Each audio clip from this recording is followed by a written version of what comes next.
Hello, Blackhawks fans. Welcome back to another edition of the Four Feathers podcast.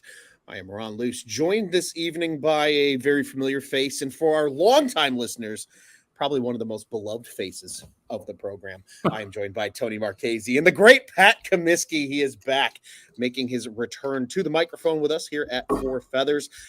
Before we get into everything, gentlemen, how are you guys doing on this lovely Wednesday evening here in the middle of July or early July, I guess? It's pouring rain, Ron, and we're talking Blackhawks hockey, so there's no better place to be right now. And Pat Comiskey's back. He's hashtag back on these airwaves. Pat, welcome back. How are you doing? Excited to be back, Tony. It's been a long time, but I'm just excited to do a little positive negative here with the future of the Hawks and this loser free agent they just brought in. But I'm, like I said, excited to be back.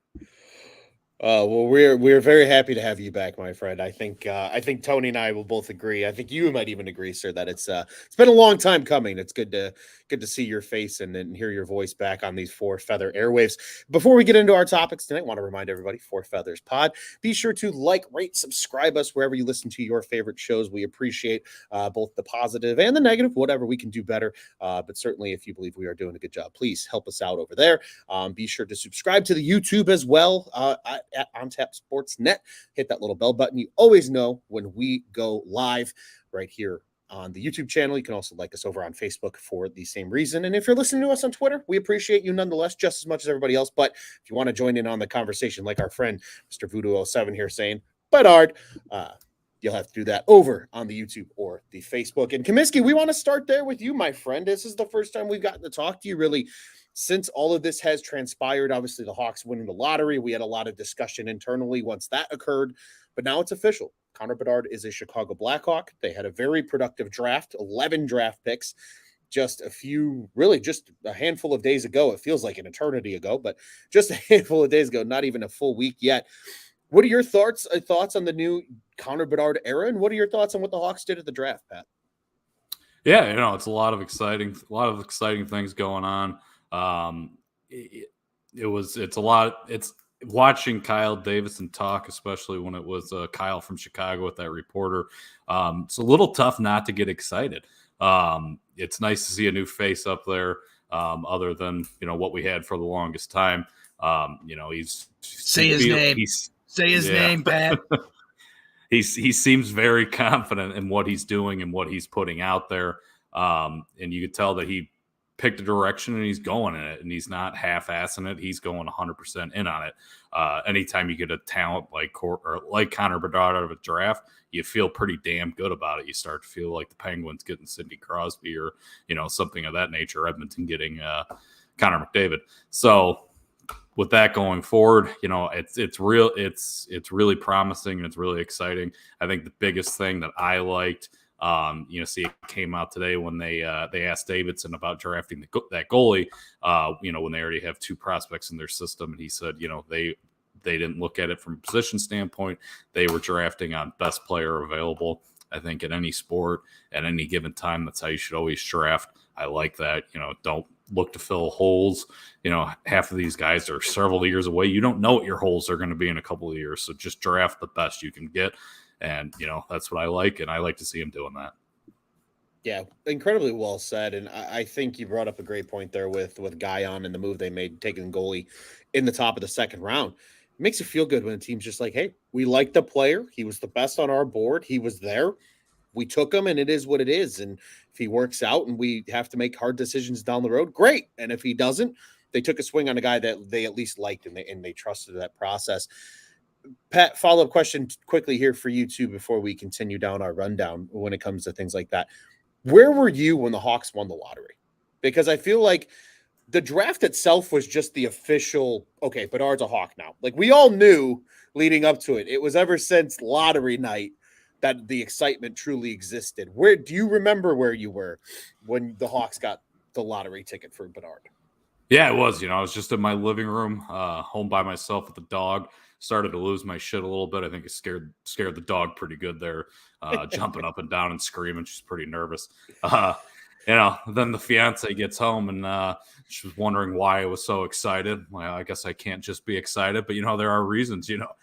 Start talking about this, and it's tough not just dump like all of that excitement on her. And, it's just like it's just one player. Well, you know what? You don't understand. You don't understand, but it's fine. So, that was a super super exciting day. You got back in the season ticket club that night too, didn't you, Patrick? I considered it. I didn't end up pulling the trigger on it, though. You didn't. Ron and I have some season tickets now. Are you still debating this? Are you still debating it? You're going to make your way to the UC this year?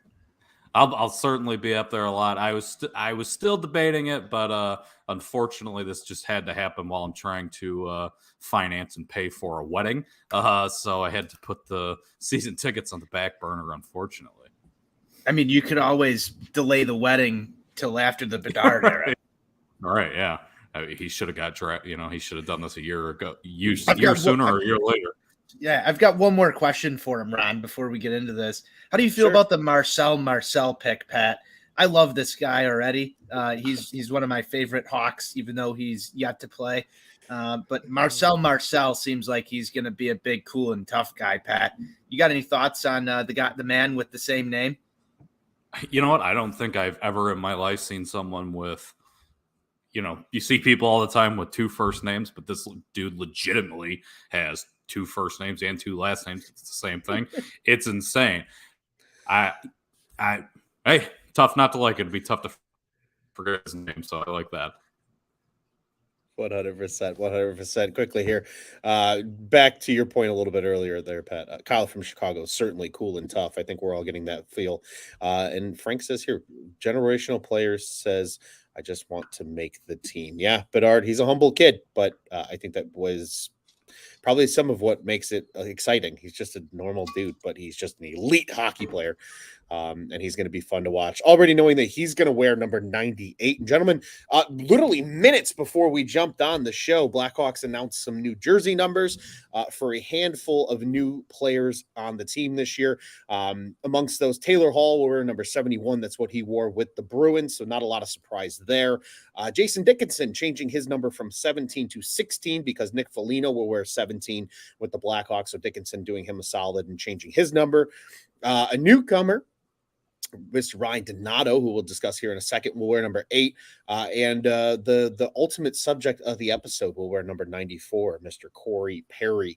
Gentlemen, just quick news on that. But let's talk the Ryan Donato signing here real quick, because I think this is a move that most Hawks fans probably went, I don't really know who Ryan Donato is, but it's cheap and it's a couple years and it doesn't sound like it's too terrible.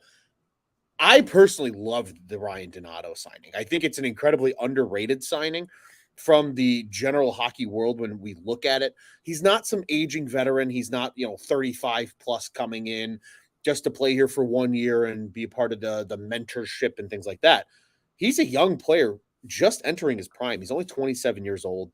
He's played on a number of different teams, trying to find his place. He can play center. He can play wing.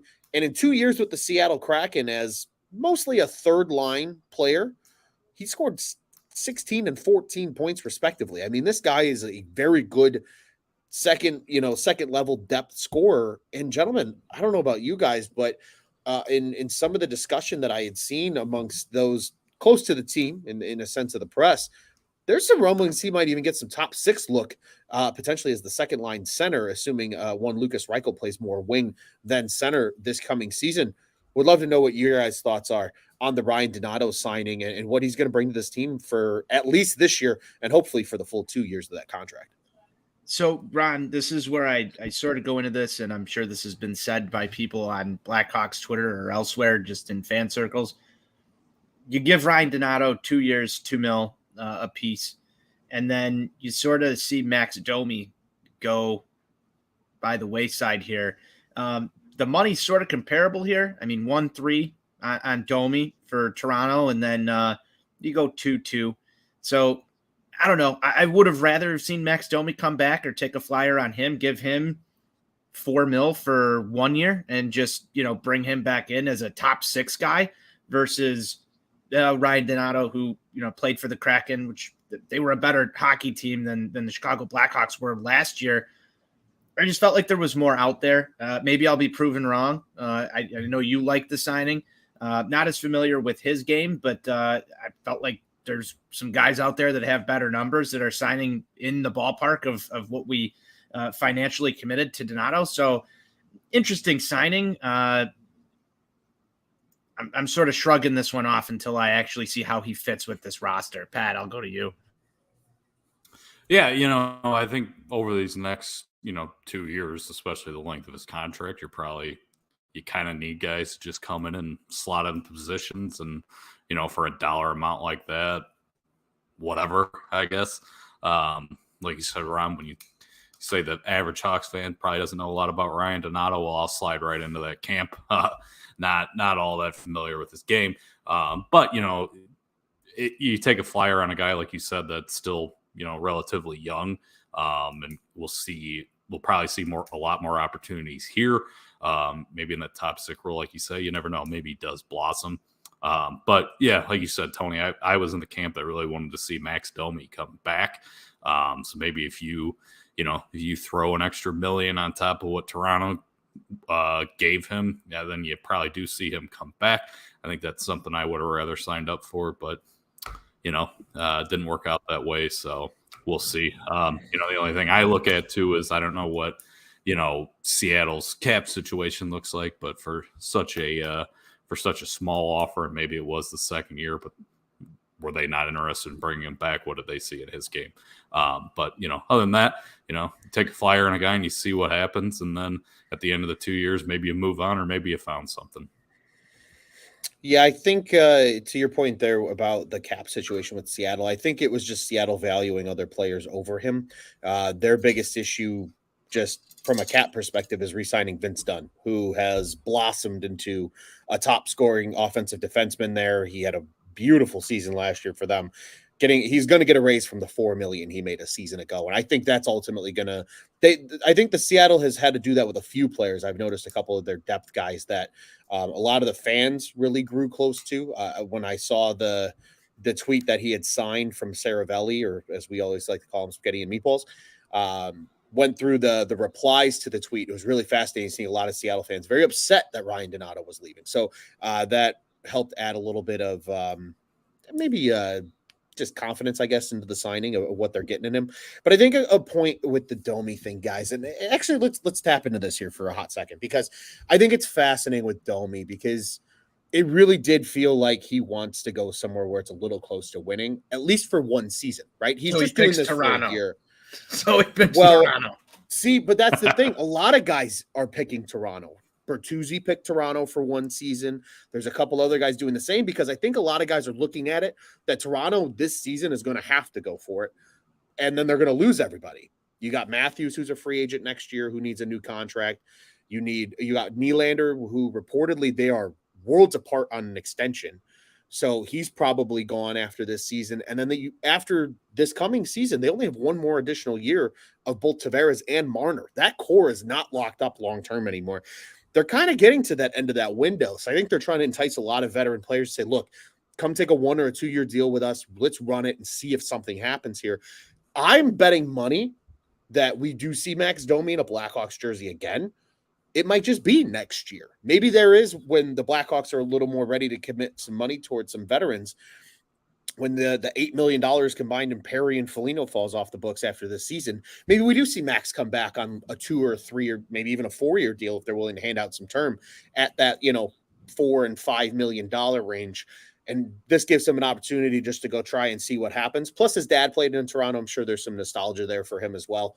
I also believe he was born in Toronto, so I'm sure he grew up a Leafs fan. So I'm sure that might have had some play into it. But agree with you guys both. I would love to see Domi back in a Blackhawks jersey. I'm not going to close the door on it. I don't think it's gone forever. But it will be something to keep an eye on next offseason, obviously, now that he's locked up by the Maple Leafs. Let's get into it, boys, because as noted in the title of the episode, Tony is just here for the popcorn. Absolutely. I want to give Pat the stage, though, because I think a lot of people have heard more of my speak on the show of why I did actually enjoy and I'm not upset about the Corey Perry edition. I know that I was probably in the minority. I firmly understand that. Pat's here to debate with me. Pat wants to yell at me. It's been a hot minute. We haven't yelled at each other since Jeremy Colleton was head coach of this team, and I take a big fat L the on good that old one. days. I will raise my hands to the sky and say I was very wrong, and I it sucks being wrong in that situation because it's just one of those things where you wanted to see the team get it right, and of course they didn't. So, Pat, the floor is yours, my friend. Why are you absolutely devastated that the Hawks went and got Corey Perry? Yeah, it's one of those things, like you said, everything was a positive. It's all been positives leading up when they win the lottery. Even before they won the lottery, I like that they had finally chosen a direction and started to go into it. Everything was coming up Blackhawks. And then they do this. I would be in a camp of bringing in some veterans to surround a young 17-year-old Connor Bedard with. He's got to learn from someone. Corey Perry is not the type of player that I want him learning from. I think Corey Perry is a shitbag. I think he's the type of player that they say, oh, you love him or you hate him if you play against him. I think I'm going to still hate him seeing him in a Blackhawks jersey. I might hate him even a little bit more. I don't like anything about him. Yeah, you got to have those pests. We all loved Andrew Shaw. He was a pest. Corey Perry has loser stink to him, to me. He went through this all these last years, went to the Cup final 3 years in a row with 3 different teams and managed to lose all 3 of them. Tampa Bay does all this winning until Corey Perry gets there, and then they start losing again. We've seen it. We talked about the numbers. I have a list here that I'm just going to rattle off, but we talked about, we put the new numbers out there. He's wearing number 94 for the Blackhawks. Feels like a loser number. That feels like the kid you give that it's like a spring training number from the guy with the White Sox or the Cubs that you can't even pronounce their freaking name. And it doesn't matter because you'll never see him again. But we're going to see plenty of 94 skating around the United Center ice, probably skating off to the penalty box because he did something stupid for the 800th time in his career. I'm also going to miss, or maybe we do just bring it back if we can all get on board that we don't like him. We'll bring back Corey Perry facts, if we remember that from back in the day, like the 2015s when the Hawks were playing the Ducks. And we just tweet all these mean things about Corey Perry.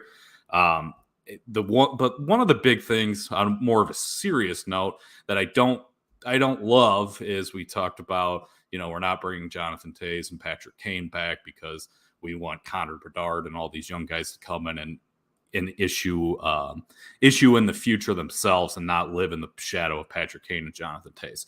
Now, I understand that Corey Perry is nowhere near the same thing because he hasn't been here for all this time, not the same level of player, yada yada yada. But if you want to bring in now some veterans to echo him in. I don't agree with the Jonathan Toews and Patrick Kane thing because David said he doesn't want them to live in their shadow or have to try and live up to that. Look, the kid has all the pressure in the world on him. Having a guy like Toews and Kane there can take a little bit of that pressure off. But I digress. I was in favor of, as soon as this happened, I was fine with him not bringing Kane back before this happened, but just because of the situation they would be in. But now you have this otherworldly talent in here that's going to play center and needs talent on his wings. So that's one of the big reasons that I just don't like it. I would have rather seen Patrick Kane be the guy that's coming back and being the veteran that issues him in. I mean, look at all the guys that Kane did that with in his career and was perfect at it. Artemi Panarin, Alex DeBrincat, Nick Schmaltz, all these guys. And, they all, that all didn't get them in great places. They all ended up traded away out of here. But that wasn't Patrick Kane's fault. So I would have liked to have seen him take a guy like Connor Bedard under his wing. It would have been the most talented young player that he ever got to play with. And it would have been, for the first time in Kane's Blackhawks career, other than short stints, that he had an actual extremely talented center to play with. So it would have been interesting to see, but obviously I digress. It's not going to happen. It's, whatever. But those are some of the issues I have with it. I don't think, I don't see Corey Perry as that veteran that you want issuing him in. I don't see it. I don't think he's a winner. Yeah, he has one Stanley Cup. That Stanley Cup came when Connor Bedard was a whole 1 year old. So he's not my guy. He's one of the guys I've hated the most. Anything unless it was Ryan Kessler coming out of retirement and finally playing center for the Blackhawks like we always thought he was going to, I couldn't hate this move more. So that's where I'll leave it at. I hate Corey Perry, and I think the average Hawks fan should too. And I actually like some of the points that you brought up, Pat, because I understand that the hatred, right? Like, especially at the height of this Blackhawks golden era, right? Like, that was what it was. The Ducks were a team that the Hawks had to go through more often than not. It was the Ducks and the Kings. They were the two thorns in the Blackhawks side in the Western Conference for all those years. Sure, you had some flirtations from teams like St. Louis and some in the Sharks, but overall, it was the Kings and the Ducks, right? That gave you those great, Western Conference Finals series, and even the second round series that we saw over all those years. I think, to your point, right, about like all the veteran, and because first off, thanks to everybody in the comments. Appreciate you guys joining the conversation and hopping in here. It's one thing, I think, if they didn't bring in a Nick Foligno, to just be like, why the hell is Perry here? He's here to be an agitator, just like you said, right? He's here to protect Bedard. He's here to be that, he can't spear Connor Bedard if he's on your roster and you're paying him. I mean, that's maybe the one golden ticket. He can't injure your prize 17-year-old anymore because he's playing on his, on one of the lines underneath him at some point. But I think with Perry, the $4 million they ended up giving Perry, I will say this, because I do like the move, because I think what it brings is that physical element, a guy that's just been around the league. I don't even think it's more so of like the taking him under his wing. I'm almost hoping that maybe like a Taylor Hall is that guy that takes him under his wing, because they're both former number one picks, and, because he's actually a scorer, and like, at least at this point in his career, right? Obviously Perry's put up 40 and 50 goal seasons in his career, but that's not Corey Perry nowadays. Taylor Hall was still putting up 60-point seasons as of 2 seasons ago. So I would rather him be the guy that ultimately kind of takes him under his wing. I think really, again, I like the Perry signing, but I will agree with you on this. I will absolutely agree with you on this, that I think the Perry signing and in them giving him what they gave him contract-wise, because of the inflated contract number they gave him at $4 million, has deterred them from making other moves. Maybe that was the $4 million that could have gone to a Max Domi, right? Like, that's what I was just about to bring up here. I think that's where, and I think that's a very fair, right? Obviously, none of us were unfortunately what I would do though to be a fly on the wall in Kyle Davidson's office for just one day. But, you almost have to wonder, like, was there that conversation there of like, hey, could we bring back Max on like that 1 year, $4 million deal, or, 2 year, $4 million deal? That still wouldn't, cripple you from a cap perspective. But then, like you said, they go out and they give it to a guy like Corey Perry. And with Foligno, I think it's a little different, right? You give him the $4 million. You say he's here to be a veteran. He's kind of a nasty guy. He had a very, kind of nasty reputation in the Eastern Conference for a long time. I have a very close buddy of mine that's a big Penguins fan, absolutely hates Nick Foligno because of his time with the Blue Jackets. But he was also a captain. Like, that's a guy that was very well respected. And I know Perry wore a letter in his time with Anaheim. I know he was an alternate to Getzlaf for some of those years, and I understand that. But, like, Foligno was a captain. Absolutely earned that right to be a captain. I respect giving him a little bump and incentive to say, hey, you come in here and do this. He's not there to score, right? To me, they almost want Perry to score is what it feels like here, because – yeah, I mean, he put up 12 goals in a bottom 6 role last year for Tampa. Not bad numbers, truthfully, when it's all considered, especially being as ancient as he is. Like you mentioned, he won a Stanley Cup when Connor Bedard was still in diapers.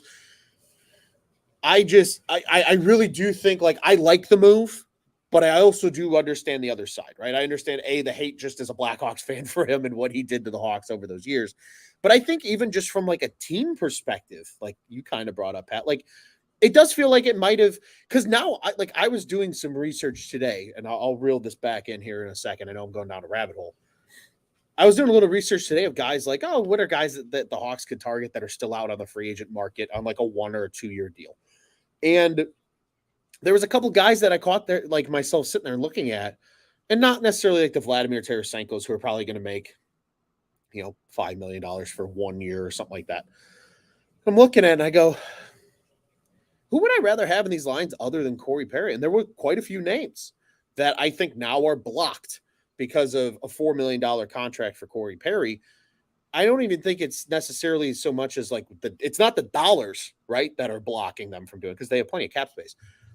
It's the physical roster spot that you block now, because you paid the guy $4 million. He's going to fucking play.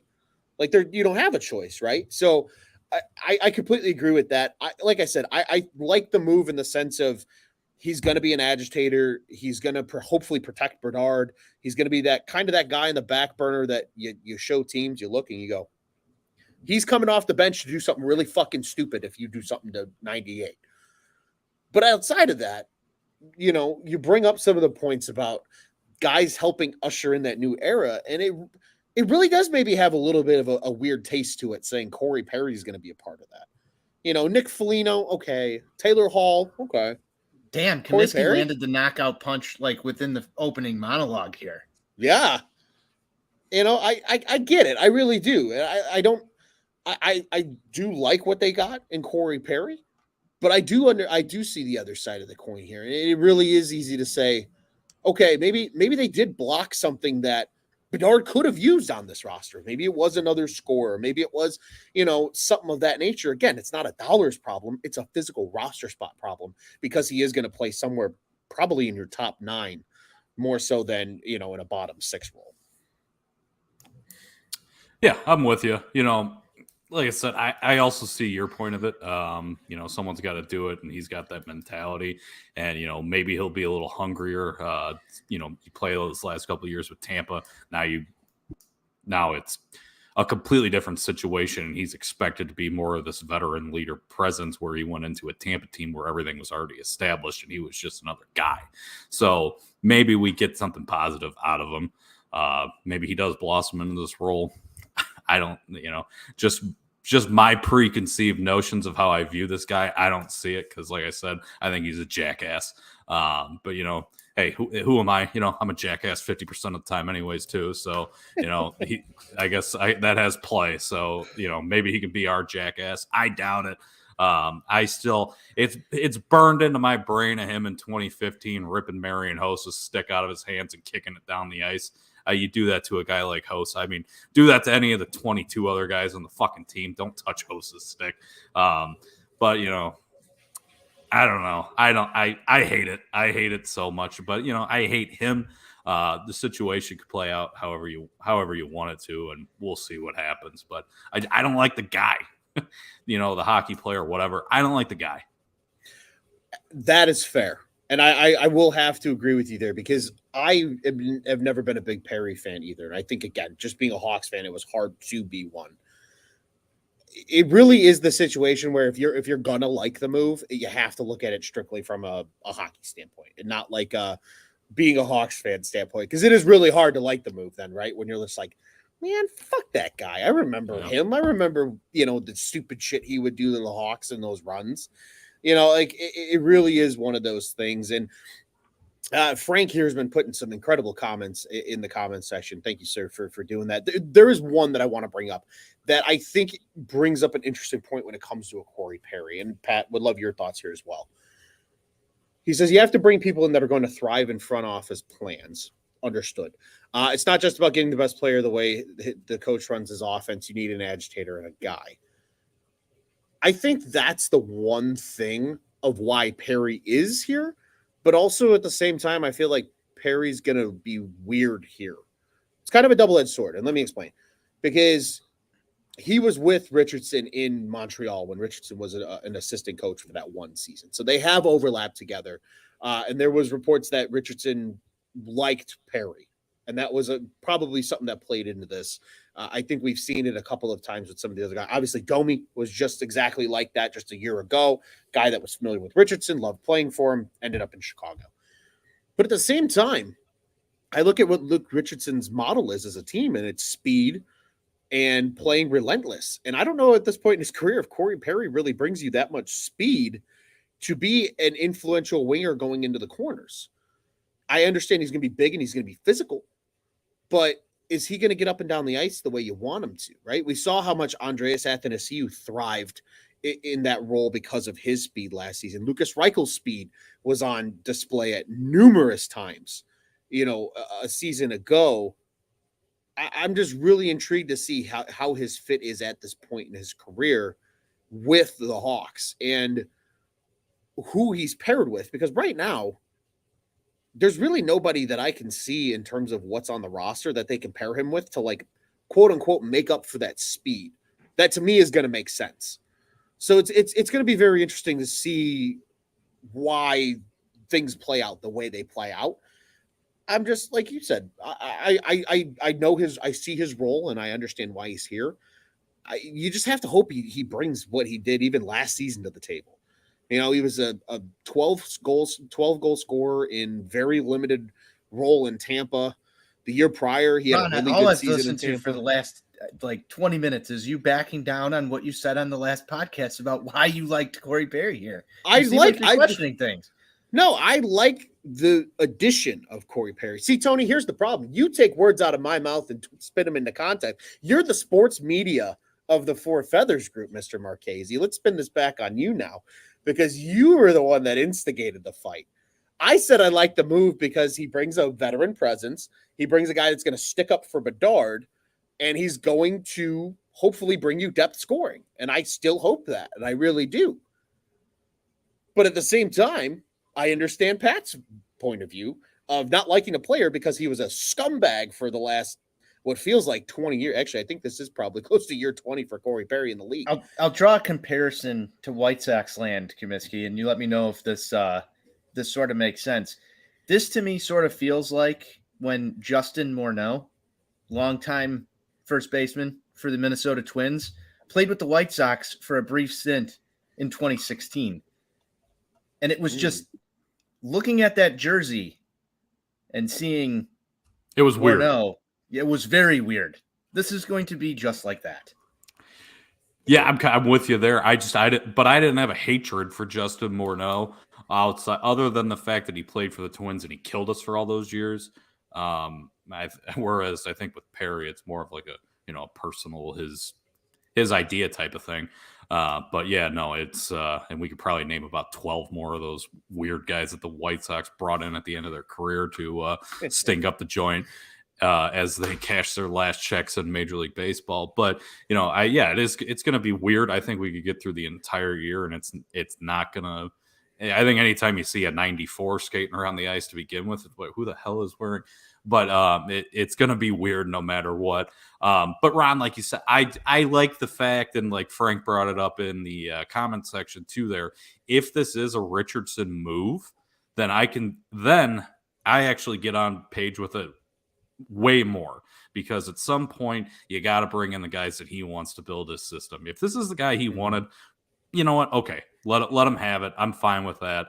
But if it was just Kyle Davidson picking a guy that he thought would be a veteran presence to come in and just be around and provide, depth or what you have it, then I don't like it. But if this was someone that Richardson went to and said, yeah, I want Corey Perry, okay, then you can get me on board a little bit more with that, I think.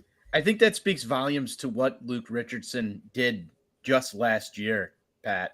When you really sit back and think about what you just said there, he earned the trust of Blackhawks fans in a very short period of time in a season where we were not very good. And that says a lot. Frank's got another question here for you, Patrick. He wants to know, let's get this comment up. I think Ron and I were both trying to pull the comment at the same time. There you go. Richardson. Oh, wait, here we go. Wrong one. Patrick, if Brad Marchand was traded here, would you like that? You know what? I would like that, because I'm not someone that hates Brad Marchand. And, this is probably going to make me sound like a complete hypocrite because Brad Marchand is just as much a pest and a piece of shit that Corey Perry is. But maybe it's just like a flavor type of thing. I like Brad Marchand's energy more than I like Corey Perry's energy. I think Brad Marchand is more of a winner when it comes down to it. And that's probably meatballish or whatever because, well, Marchand's played with, all those good Bruins teams too, and always had a lot of talent around him. I mean, so did Corey Perry a lot of time when he's with those Ducks teams or just most recently in Tampa.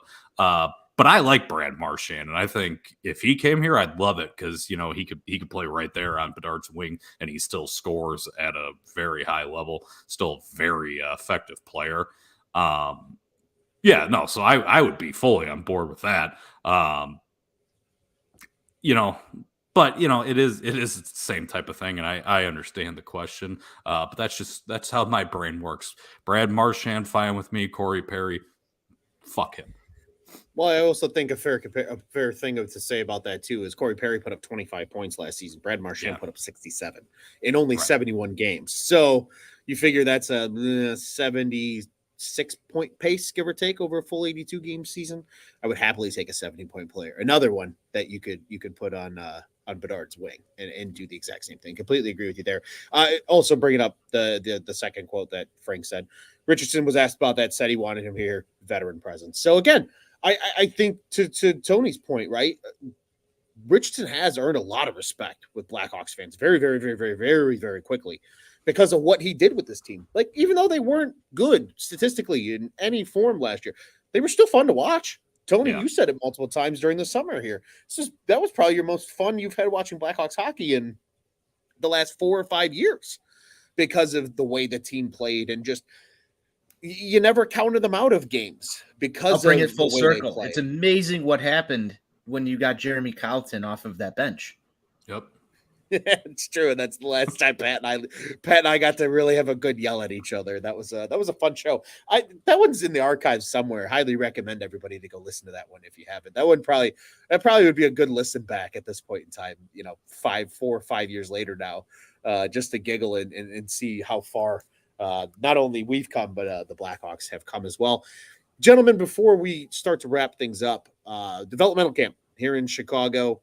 Not a lot to talk about. Again, as we noted on past episodes, it is simply an off-ice prospect camp this year for the Blackhawks, trying something new. But all the guys are in town. There's been a lot of pictures posted. As you saw, the Kevin Korchinski with the boxing gloves on, and so on and so forth. It didn't satisfy the itch for Blackhawks hockey like it has in past years because they were on the ice. I understand why they are doing what they're doing and the rationale behind it. But I think that almost might amp up the excitement for training camp because I think you'll see a good, probably maybe half, maybe a little less than half of the guys that participated in prospect camp be invited to training camp in some form or fashion, especially guys that were a part of this year's draft class, guys that were probably a part of last year's draft class as well. It'll be really interesting to see how they play. But guys, any thoughts on the development camp stuff? Any other final thoughts in Blackhawks hockey before we start to wrap this thing up? Hey, Ron, I mean, for the lack of on ice material that we've gotten over the past couple of days, I think the Hawks have been very good about posting stuff up on the socials, meeting with the media, talking about what's going on. You saw the team out doing some team bonding the other night. I think they took a boat ride down the Chicago River. Just seeing the guys getting to know each other, it's good. I like seeing that stuff, especially ahead of this season. It's very pivotal for us to, as we talked about on this show, ring in a new era of Blackhawks hockey. So it's good to see that stuff taking place. I'm itching to see Connor Bedard on the ice in a Blackhawks jersey, whether or not it's an actual jersey or a practice jersey, because we all know that those things are going to be shared far and wide on social media and just everywhere. I'm excited for that, but we're getting closer. We're getting closer to actual hockey, and I think that's something that everybody here on the show and those tuned into it are very excited for. So I'm ready. It can't come soon enough. 100%, Pep. Yeah, and I'm right there with you, Tone. I think the one thing I really like too is all the team bonding they're doing with all these young guys. And I like that for Bedard's sake too, because it's got to be tough when you're a 17-year-old kid and you're getting paraded around this giant city. You have all these lofty expectations. You're doing all these meet and greets. He said Patrick Kane reached out to him. They put that video together too of a lot of the athletes around the city, DeMar DeRozan, everyone sending him messages, welcome to Chicago, all this. It's got to be a lot to take in for someone who's legitimately a kid. So I like that they're bringing, not just him and just parading him. They have all these other draft picks around him as well. I think that kind of takes the pressure off of him a little bit, but it also kind of lets those guys come into the spotlight a little bit too. In a perfect world, they're all going to be here for the next, 10, 15 years. Obviously, they won't all be. But if this thing's going to hit, you're going to need a good handful of these guys to be here and to be successful. So to bring them all together, kind of, get to know one another. I think that's the thing, we loved the most about the 2010 team was how close they were. The fact that they went out and did everything all the time together. It was a bunch of young guys. Maybe in 2023, you don't want them hitting the bars together at the level that the 2010 Hawks were, with social media being a prevalent thing now. But maybe they can all go out and have nice dinners together and stuff and stay tamed out there. But I like it a lot. Let them get to know the city. What better time than to be around Chicago than in July? Weather's been nice. I'm sure they're having a lot of fun out there, getting to know one another. And just when you're talking about kids, take the pressure off them a little bit and let them enjoy this. So I like it a lot. I think they're doing it right, especially when especially when Bedard threw the first pitch out at Wrigley last week. Would have been real easy for them just to run him out there. But, they had the whole draft class behind him. Sure, he was the one that obviously threw the first pitch. But, everyone was right there behind him. Your favorite quarterback? Jay Cutler was all, what a great day. If there was one time for me to go to Wrigley, it would have been for Connor Bedard and Jay Cutler. So, that's the veteran presence that we need leading Connor Bedard, not Corey Perry. I love it. Really quickly, guys, a couple of one here. He says he's had expectations since he was 13. Nothing phased him yet. Yeah, Bedard's been in the spotlight, but again, very humble kid, as we've seen. Certainly, it's never easy, especially coming to a new city too, like Chicago. But as Frank says at the end, and I think we're all in agreement, can't wait to watch him yet. And Frank has one question for us here before we all get out of here. Do you think the lottery was rigged for the Blackhawks to win? I do. And I think it would be the greatest decision the NHL could make when you have a cash cow like the Chicago Blackhawks who have to make up for, some of these loser franchises like, the Arizona Coyotes. The NHL needs the Hawks to be good. They need the Hawks to bring in all that money that they got so used to them doing and all the TV numbers and all that. Now they got these terrible ass Fanatics branded jerseys that they need to sell. They probably thought when they made that dog shit decision going away from Adidas and going into Fanatics, we'll never sell a jersey again. Well, they said, well, you know what? If we put Bedard on the back of Blackhawks jerseys, we could probably outsell everything we did last year with Adidas. So bring him in. So yeah. Now, do I think necessarily it was? I don't know. I don't think there's any way to know that. And from what everyone says, from the beat writers that were involved in it, there wouldn't be a way to do it. I wouldn't put anything past Gary Bettman to find a way. So do I know if they did it? No. Do I think they should have? Yes. And that's not just me being a Blackhawks fan. That's someone who wants to see the NHL do well. Obviously, they don't bring in the type of money that other leagues do. If they want to do this, they need the Blackhawks to be good. So it makes sense. You want to rig it? Whatever. I'm with you. Free. Obviously, we got ping pong balls, but if they could freeze the envelope for the Knicks to draft Patrick Ewing in the back in the day, we can make whatever those numbers for the Blackhawks be a little heavier so they go up in the fucking thing.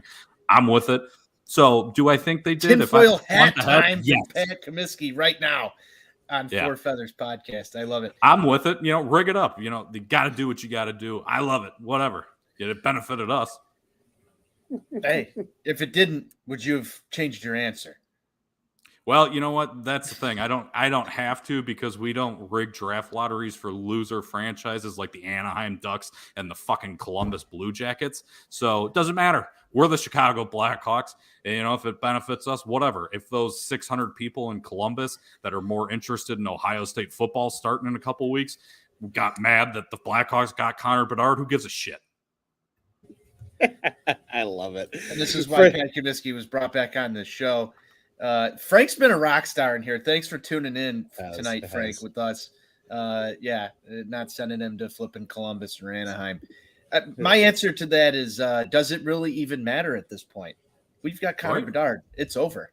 It's over. It doesn't even matter if it was rigged or not. It's done. Let's move on. And one of the, Let's enjoy the next sweetest parts of getting Bedard was watching 29 other fan bases cry about it. Love it. That just adds to how great this is. Especially those in Vancouver. Yeah. They were big mad. Yeah. They were mad online. Yeah. Well, fuck the Nucks. I mean, it's just the nature of the beast. Frank also said 7.8 million Blackhawks jerseys sold for Connor Bedard already. Unfortunately, Adidas gets one more year of Connor Bedard money because the Fanatics brand goes into effect. I thought it was going to be Fanatics as well this year, and I had to go look it up myself. It's 2024-25 is the first year of the Fanatics jerseys. So Adidas got lucky. They got one more year of big jersey sales, but surely if he has a really good rookie season, I'm sure that 7.8 is going to become much larger, and Fanatics will get some of those sales come next season. And I would say no, the draft lottery wasn't rigged because they have so many pieces and things they go through. An independent partner for Ernst & Young, for those that don't know what that is, it's a Big Four accounting firm, actually signs off that the lottery was not rigged and no one in there could manipulate the results.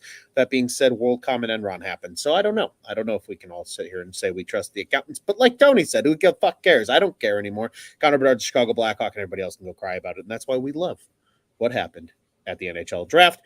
Gentlemen, always a pleasure. Before we get out of here, again, reminding everybody, Four Feathers, the official Blackhawks podcast of the On Tap Sports Network. You can check out us over at Four Feathers Pod on Twitter and Instagram. Mr. Comiskey, you are at Comiskey22, correct, on Twitter? Yeah, that is correct, yes.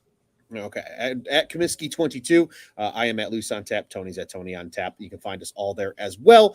And be sure to follow all of our other great shows as well. Be sure to like us here and subscribe on the YouTube. Hit the bell button.